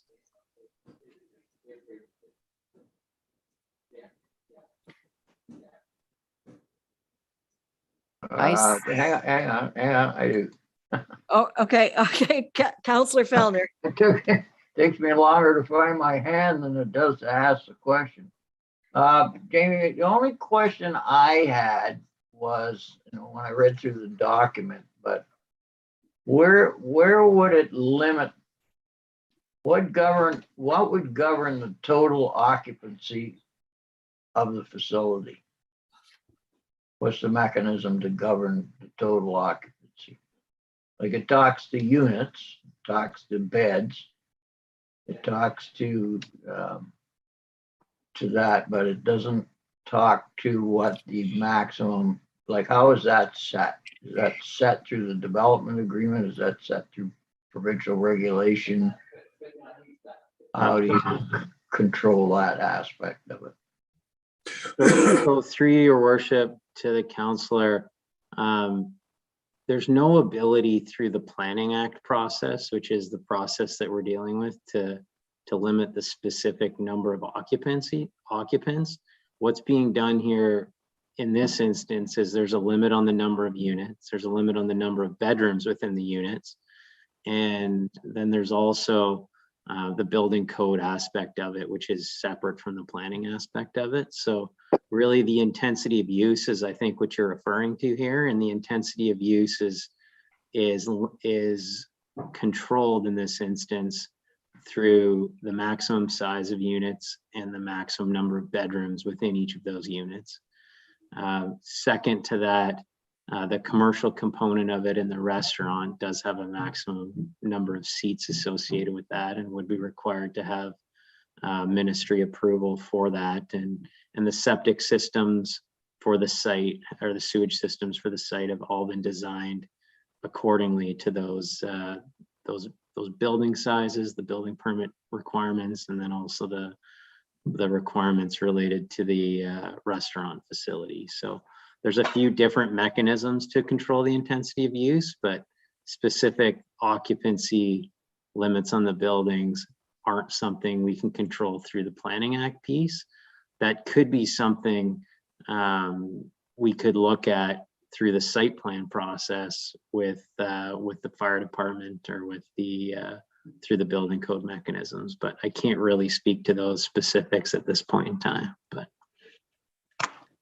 okay, so that short answer is that would have to be addressed somewhere else. it could possibly be addressed through the site plan process, and we can look at that, but certainly through this Planning Act process, it's the number of bedrooms and the number of units that we can control. Okay, thank you. Councillor Coles. Yeah, thank you, Mayor. I just wanted to say that I think it's a great addition to our township. Should provide a much needed economic development piece to the town of Perry Sound on a year-round basis. This is essentially a hotel condominium. And I think the fact that it's a hotel condominium suggests that it will be managed in such a way that the issue of over occupancy is probably very, very limited just by the nature of what it is itself. I'm excited about it. I happen to know the individual who's brought the project forward and have worked with him in the past, and I have every reason to trust what he does. But I think it's an amazing project. Thank you, Councillor Coles. And I just want to remind everybody that this is basically replacing the facilities for the traveling public that we lost when the Glen Burnie Lodge burnt down. So that's what we're doing here. It is for the traveling public. All in favor? Thank you. And that is carried. Jamie, I think you're off the hook on the agenda. I think I was going to provide an update on the Nullmeyer. Oh, okay. Is that you or hearing. Jason? Okay, that's you. Go ahead. It's a verbal update. So if that's okay, Go ahead. I think you've been provided with a copy of the OLT decision on that matter. That matter predated my time, but I have had an opportunity to briefly review the decision. That was a variance application to increase the maximum permitted lot coverage for the property from 5% to 5.5%. It ultimately, what it comes down to is an increase of 565 square feet of additional coverage on the property. And at the hearing, the municipality's Committee of Adjustment approved the application. Then subsequent to that, there's an appeal by a nearby landowner or neighboring landowner. And at the hearing, the township did not participate in the hearing. It left it up to the applicants and the appellant to provide evidence at the hearing. The applicant did not retain a professional planner. The appellants did retain a professional planner.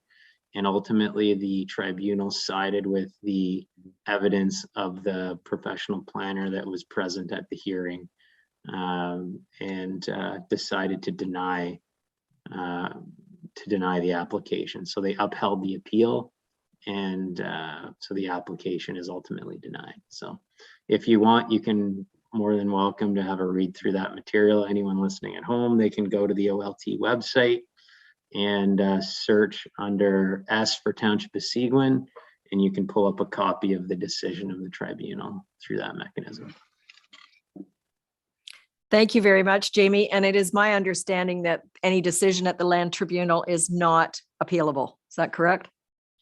There's a window. It's a review. It's not an appeal. So if there's an error in law per se that was made, then you have a defined time period to request a review. They don't happen very often, but I've only participated in one review of a OLT hearing in my 18 or so years of practice, and it's actually ongoing right now. But it's very, very rare that you see those things. So. Okay, thank you very much. I think now you're off the hook because we're into bylaws. Great. Well, I thank you very much. Okay, you have a great evening. You too. Thanks, Jamie, for all you're doing. Yep. Happy New Year, everybody. Same to you, Jamie. Okay, so we're into item 10 on the agenda, and the three first items are really solidifying decisions we made or saw at previous council meetings. So the first is that bylaw number 2022-006, being a bylaw to prescribe fees and charges for various facilities and programs provided by the corporation of the Township of Seguin, and to repeal bylaw number 2019-034 and all other bylaws and resolutions or parts thereof contrary hereto or inconsistent herewith, is hereby deemed to have been read a first, second, and third time and passed by council. Could I have a motion from Councillor Collins? I'll move your motion, Mayor. And seconded by Councillor Moffat. I'll second that motion, Mayor. And Councillor Osborne has his hand up. I do. Thank you, Mayor. To Michelle. Did you prepare this report, Michelle, or? This report came to council, I Right. can't remember at which meeting, but we did review the proposals for planning, treasury, and community services. Okay, just a quick question. Refresh my memory. Do you recall overall what percentage increase some of these fees was in the last 4 years, 3 years? Generally, for the community services ones anyways, it was 2%. Okay. For others, That's it all I just wanted. Thank depended. you. It was a dollar value, so. Right. Thank you. Okay, all in favor of approving these for community services? Thank you. Again, we've all seen this before. And I have a motion that bylaw number 2022-007, being a bylaw to prescribe fees and charges for various planning services provided by the corporation of the Township of Seguin, and to repeal bylaw number 2019-035 and all other bylaws and resolutions or parts thereof contrary hereto or inconsistent herewith, is hereby deemed to have been read a first, second, and third time and passed by council. Could I have a motion from Councillor Coles? I will so move, Mayor. And seconded by Counselor Fellner. I'll second that, Mayor. All in favor? Thank you.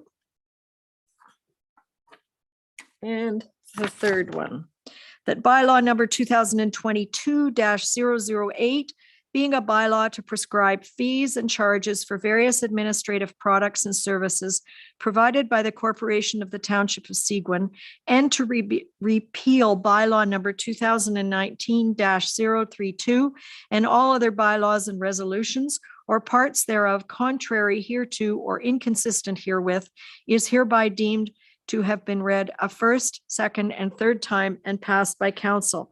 Can I have a motion from Councillor Osborne So move, Mayor. and seconded by Councillor Fellner? I'll second that. All in favor? Thank you. Bullshit.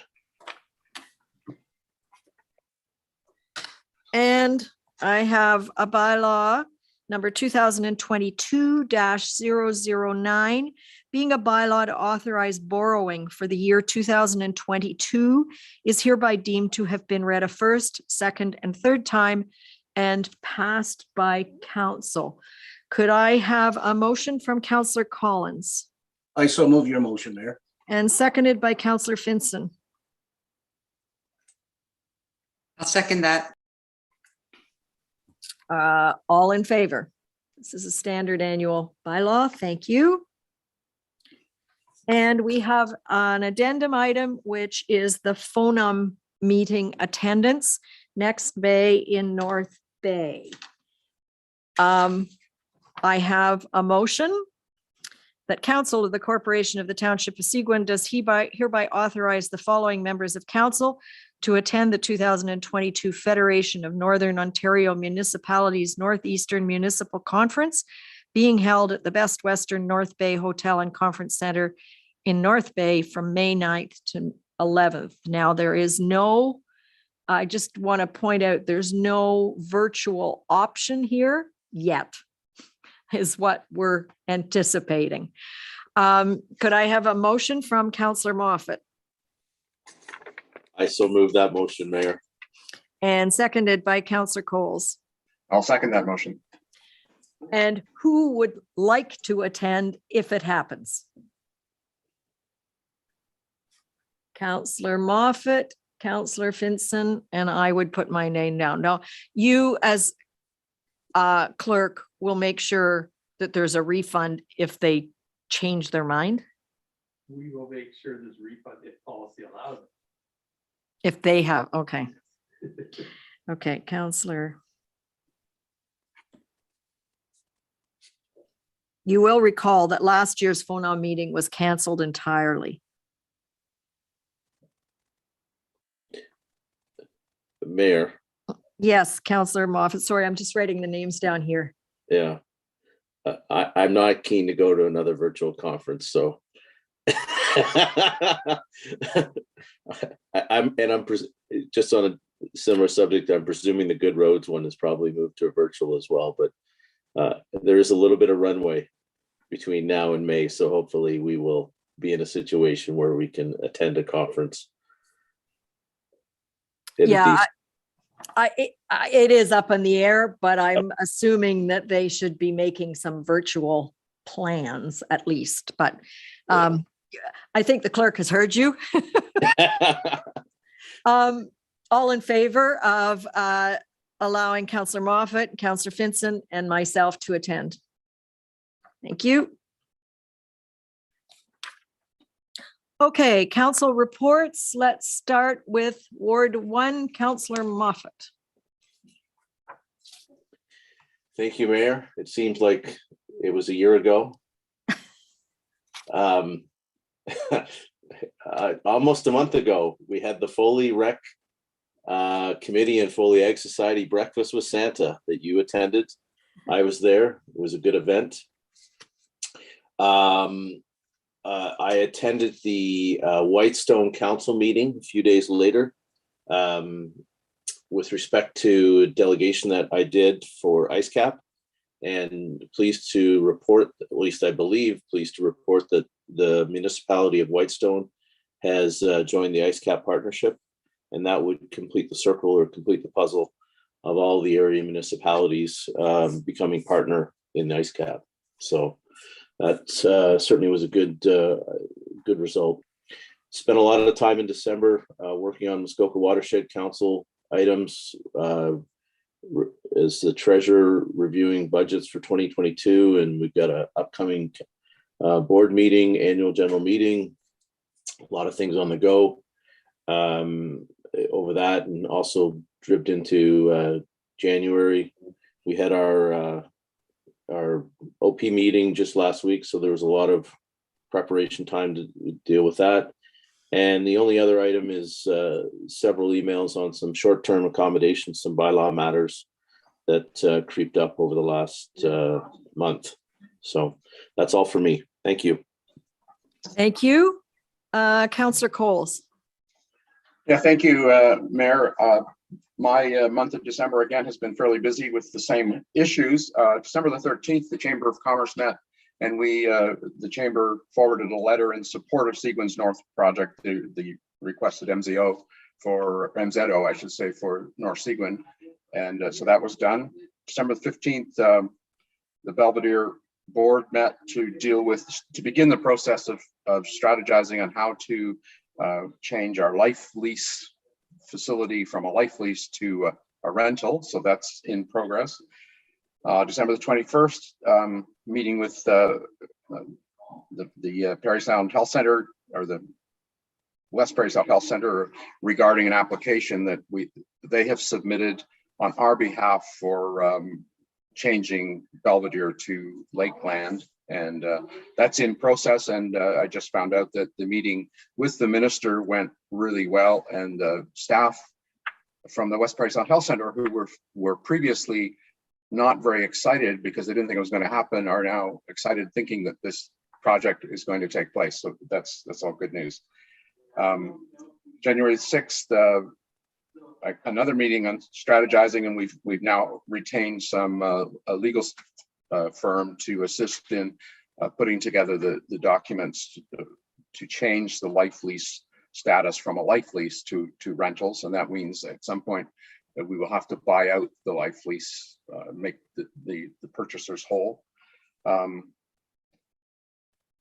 I guess other than that, we understand that Brian Pollard, the Assistant Deputy Minister, may want to meet with the municipal representatives of Belvedere, previous Belvedere, prior to finalizing their commitment to rebuilding Belvedere. So we're anticipating that he will make that request in the next little while. So we're kind of staying tuned for that. So that's pretty much it. Thank you I know you're busy on Belvedere. It's going to be a busy project for a long time, I think. It will be, yes. Councillor Osborne. Thank you, Mayor. Not much to report. I did have conversations with some of our roads staff concerning ice conditions and intersections and I believe they're taking steps to monitor carefully those conditions. There have been accidents in the area, so I'm pleased to hear that. Tom McLeod was right on it. And the other thing was, I would attend FONOM if it's in person and our friend Omicron's gone, but I'd like to go, but I don't think we're going to be through it. So other than that, I have a meeting, CPAC meeting on the 20th, which will likely be virtual, OPP. And that's about it. Thank you. Thank you. Councillor Fellner.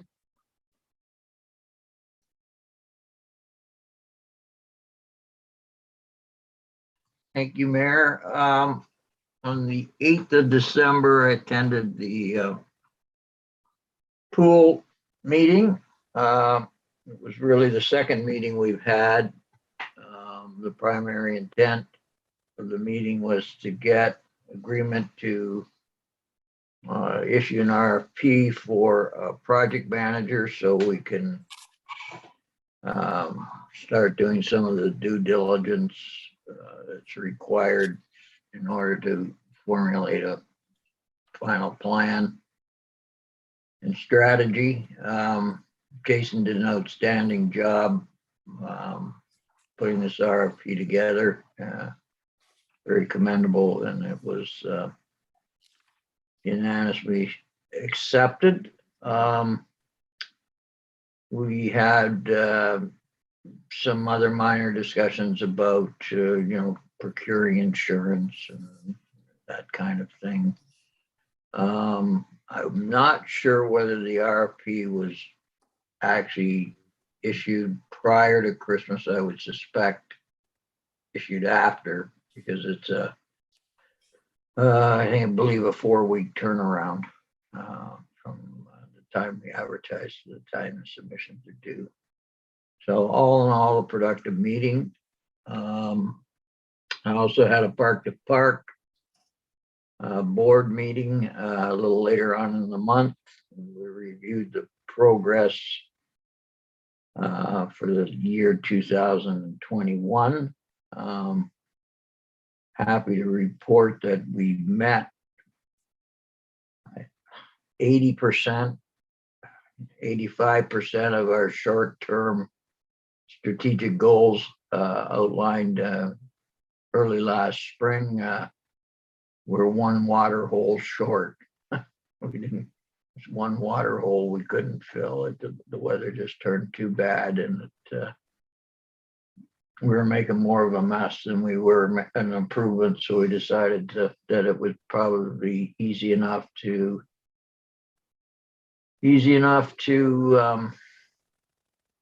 address first thing in the spring. Pretty happy with what was achieved this year. There's some grants out there that we're actively pursuing for the capping portion. We should be in the position to cap. Looking for capping material for the section between Tim Hortons and Swords Road sometime in the early part of the year. Then the plan would be to keep moving east and fix the link between Swords Road and Orville, which compared to what we had to tackle this year is fairly minor in nature, and then keep proceeding out to the east end of the township. Certificate of substantial completion was issued on the new bridge early in December, so it's completed, ready to go. All it really needs for the first bunch of users is a bit more snow. It looked pretty good. The project went very well. It was pretty much seamless. Contractor did an outstanding job, I felt, considering the time constraints and the weather he had to deal with. So all in all, a good year for Park to Park. We're expecting better things for next year. We have rearranged our administrative costs so that we should have 85% of the trail revenue available to inject directly into trail repairs next year. So we'll just keep the consensus was just keep the ball rolling and move through 2022, and I think we'll be in pretty good shape by the end of 2022. That's about it. I just had the two, so no, I'm lying. I had a library board meeting as well. We discussed plans for opening and reopening and what we were going to provide for services. And then shortly after that meeting, it was all tanked. Anyhow. So I think right now we've got curbside for the time being, and we'll do what we can.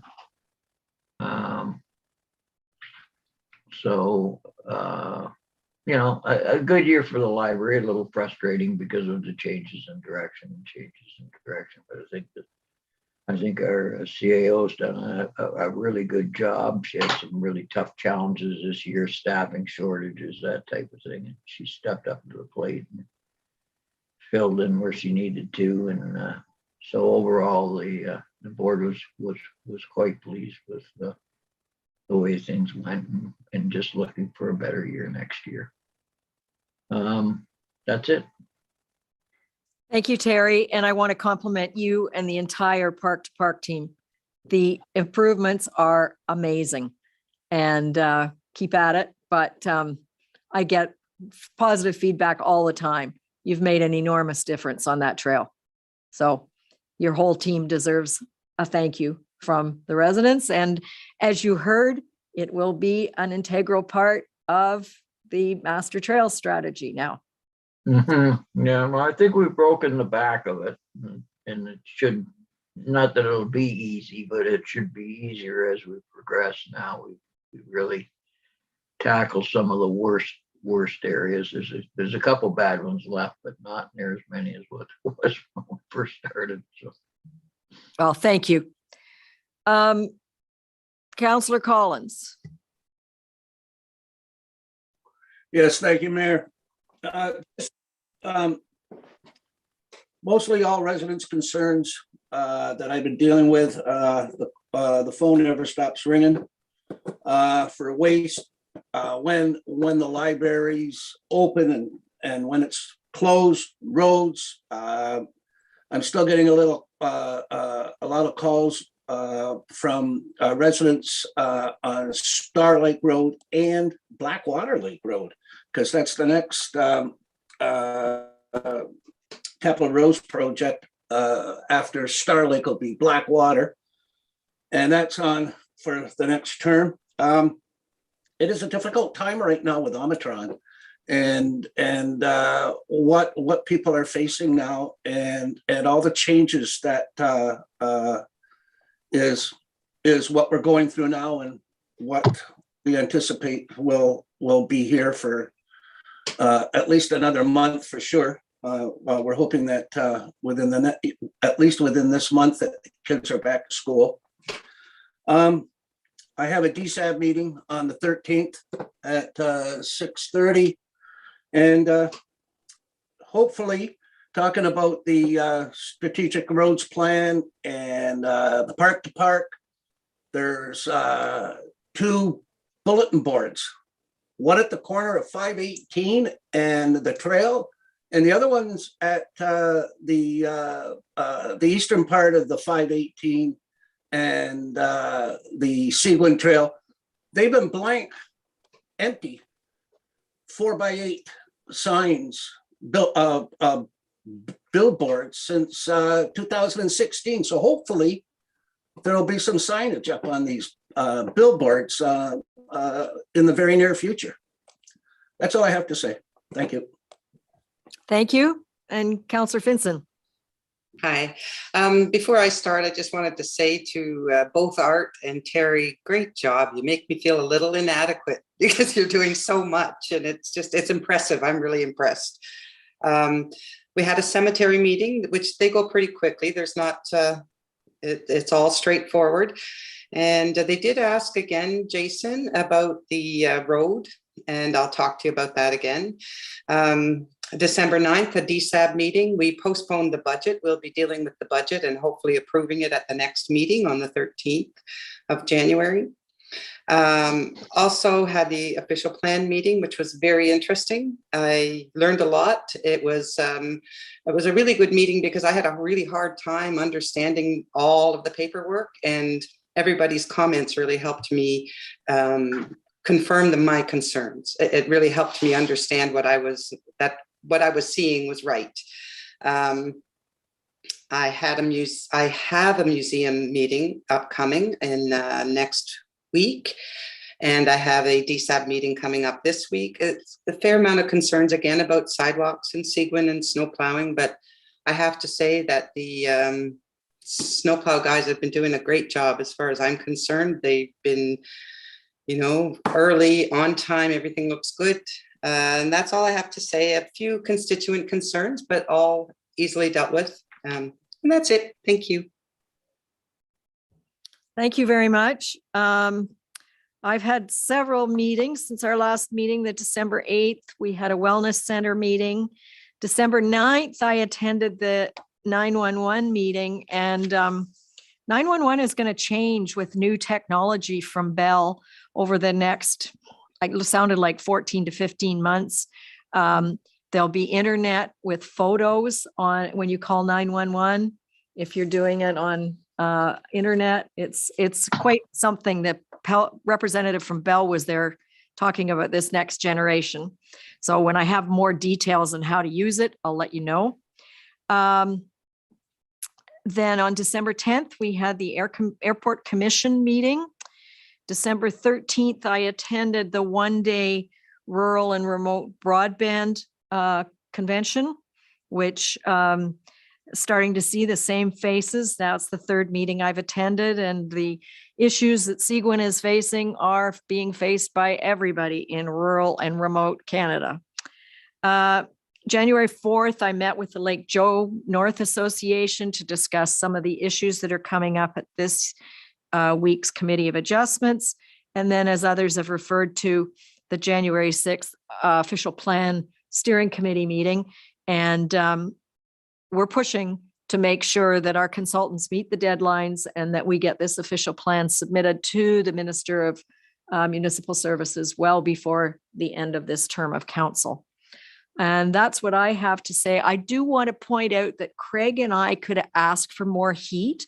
He and I are both shivering in council chambers right now. My feet are frozen. He's rubbing his hands and it's really cold in here.